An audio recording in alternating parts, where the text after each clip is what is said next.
ഇന്ന് big boss കൊടുത്ത ടാസ്കിൽ അനീഷ് ബിഗ് ബോസിനെ തേച്ചൊട്ടിച്ചിരിക്കുകയാണ്. ഇന്ന് ബിഗ് ബോസ് കൊടുത്ത ടാസ്കിൽ അനീഷ് ബിഗ് ബോസിനെ തേച്ചൊട്ടിച്ചു. ബിഗ് ബോസ് വീശിയ വലയിൽ ഒന്നും വീഴാതെ വളരെ ബുദ്ധിപൂർവമായുള്ള ഒരു സമീപനമായിരുന്നു ടാസ്കിനോട് അനീഷ് കാണിച്ചത്. പക്ഷേ അതവിടെ ബാക്കിയുള്ള അക്ബറിനും ശരത്തിനൊന്നും മനസ്സിലായിട്ടില്ല. ടാസ്ക് കഴിഞ്ഞപ്പോൾ അനീഷ് കൃത്യമായി അവരുടെ അടുത്ത് പറയുന്നുണ്ട്, ടാസ്ക് ലെറ്റർ വായിക്കാതെ ചുമ്മാ കൊണ എന്ന് പറഞ്ഞുകൊണ്ട് നടക്കരുത് എന്ന്.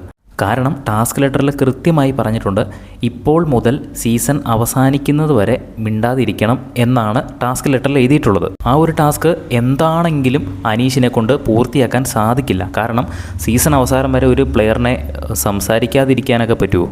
അറ്റ്ലീസ്റ്റ് ലാലേട്ടൻ വന്ന് എന്തെങ്കിലും ചോദിക്കും വരെ സംസാരിച്ച് പോകും. അപ്പോൾ അതിനിപ്പുറം തന്നെ അനീഷിനെ തോൽപ്പിക്കാനുള്ള plan already big boss plan ചെയ്തിട്ടുണ്ടായിരിക്കും. അതാണ് ടാസ്ക് തുടങ്ങിയിട്ടില്ല, നിങ്ങൾക്കും സംസാരിക്കാം, ചർച്ച ചെയ്യാനുള്ള സമയം കൊടുക്കുക. ഇതൊക്കെയാണ് ആ ഒരു 7ൻ്റെ പണിയായിട്ട് ബിഗ് ബോസ് വീശിയ ഒരു വല എന്ന് പറയുന്നത്. അതിൻ്റെ അകത്ത് വീഴാതെ വളരെ ബുദ്ധിപൂർവമായിട്ട് തന്നെ ടാസ്ക് ലെറ്റർ വായിച്ച് കഴിഞ്ഞ ഉടൻ തന്നെ സംസാരിക്കാതെ ആംഗ്യഭാഷയിൽ മാത്രം സംസാരിച്ച അനീഷിൻ്റെ ഒരു കിടിലം ഗെയിം തന്നെയായിരുന്നു അത്. ബിഗ് ബോസ് ഒരിക്കലും എക്സ്പെക്റ്റ് ചെയ്തിട്ടുണ്ടാവില്ല.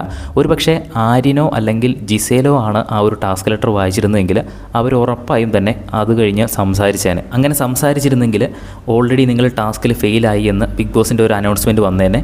ഇത് 7ൻ്റെ പണിയാണെന്ന് അവർ അത് കഴിയുമ്പോഴാണ് മനസ്സിലാക്കുന്നത്. ഇങ്ങനെ എല്ലാ ടാസ്കിലും ഇങ്ങനെ ചെറിയ ചെറിയ പണികൾ കൊടുത്തിട്ടുണ്ട്. ഇന്ന് രാവിലെ കൊടുത്ത ഫാമിലി ടാസ്ക് വരാൻ പോകുന്നു എന്ന് പറഞ്ഞ ടാസ്കിൽ ഒരു പണി അത് കഴിഞ്ഞിട്ടാണ് ബിഗ് ബോസ് പറയുന്നത്.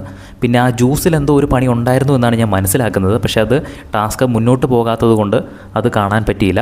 എന്തായാലും ഇന്നത്തെ ഈ ഒരു ടാസ്കിൽ ബിഗ് ബോസിനെ അനീഷ് തേച്ചൊട്ടിച്ചു എന്നുള്ള കാര്യത്തിൽ യാതൊരു സംശയവുമില്ല. ബാക്കി അവിടെയുള്ള ആൾക്കാർക്ക് അത് മനസ്സിലായിട്ടുമില്ല. അനീഷ് ചെയ്തത് ശരിയാണോ? നിങ്ങളുടെ അഭിപ്രായം താഴെ ഒന്ന് കമൻറ്റ് ചെയ്യുക. കൂടുതൽ അപ്ഡേറ്റ്സിനായിട്ട് ചാനൽ സബ്സ്ക്രൈബ് ചെയ്യുക.